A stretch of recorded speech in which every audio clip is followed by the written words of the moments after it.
በምርጫ አስፈጻሚ ረዳትነት በታብሌት የሚከናወን የመራጮች ምዝገባ። እንኳን ደህና መጡ። የያዙትን ታብሌት ያስነሱ። በታብሌቱ ስክሪን ላይ ካሉት መተግበሪያዎች አፕስ መካከል ምርጫዬ የሚለውን መርጠው ይክፈቱ።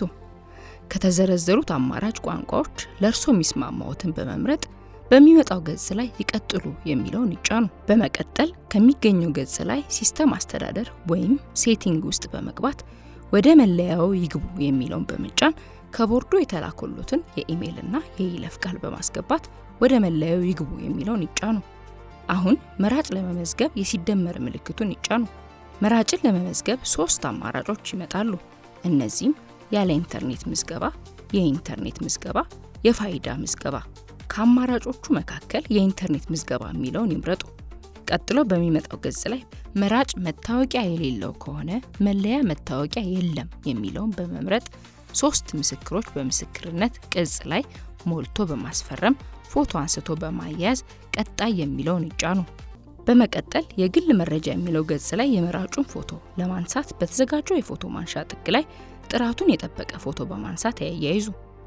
በመቀጠል የተመዝጋቢን መጠሪያ ስም፣ የአባት ስም፣ የአያት ስም፣ የትውልድ ቀን፣ ጾታ፣ አካል ጉዳት ካለ አይነቱን በመምረጥ ቀጣይ የሚለውን ይጫኑ።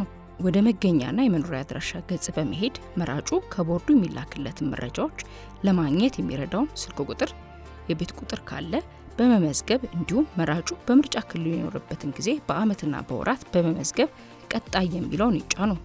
በመቀጠል የመጨረሻ ማረጋገጫ የሚለው ገጽ ላይ መራጩ በተመዘገበበት አካባቢ ቋንቋ የመራጩን የመጠሪያ ስም፣ የአባትና የአያት ስም ይመዝግቡ።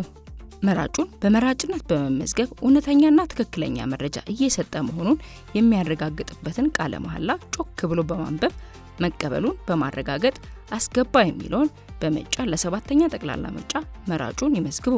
በመቀጠል የተመዘገበውን መራጭ በሲስተሙ የተፈጠረለትን ቋሚ የመራጭ ቁጥርና ዝርዝር መረጃውን ለማግኘት ቀጥሎ በሚመጣው ገጽ ላይ መራጮች የሚለውን ይጫኑ። በቀጣይ የመራጩን ስም በመምረጥ በተዘጋጀው የመራጭነት መታወቂያ ካርድ ላይ ባሉት ክፍት ቦታዎች ምርጫ ጣቢያውን የሚገኝበትን ክልል፣ ወረዳ፣ ቀበሌ፣ መንደር፣ ጎጥ፣ የቤት ቁጥር፣ የምርጫ ክልል፣ የምርጫ ጣቢያ ስምና የምርጫ ጣቢያውን መለያ ቁጥር እንዲሁም የመራጩ ልዩ የምዝገባ ቁጥር ቪአይዲ ቁጥር፣ የምዝገባውን ቀን፣ ጾታ፣ እድሜ፣ ስም ከነ አያት በእስክሪብቶ በመሙላት ካርዱን ለተመዝጋቢ በመስጠት ምዝገባውን ያጠናቁ።